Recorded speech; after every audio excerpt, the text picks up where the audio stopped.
ત્યારે ભગવાનની કૃપાથી વરસાદ ખૂબ જ થઈ છે. અબડાસા, લખપત, નખત્રાણા.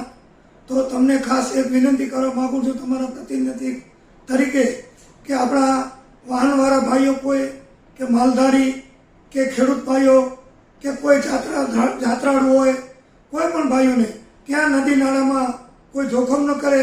અને આપણે છોકરાઓ નાના ક્યાં નદી નાળામાં કે ઘરમાં ગામમાં ક્યાં પાણી ભરાણા હોય, ક્યાં ગટર ખુલ્લી હોય તો મહેરબાની કરી અને ઇલેક્ટ્રિક લાઈન જ્યાં ખુલ્લી હોય કે થાંભલાના બાજુ ઊભું ન રહેવું.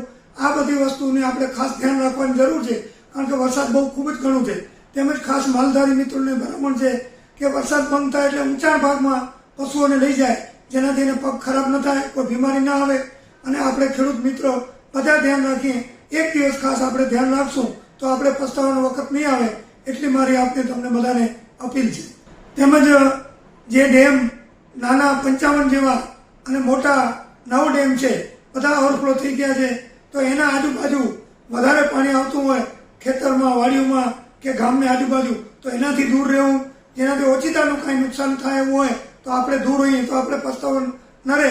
તંત્ર કામ કરતું જ હોય, પણ છતાં પણ આપણે એલર્ટ રહેવું ખાસ જરૂર છે.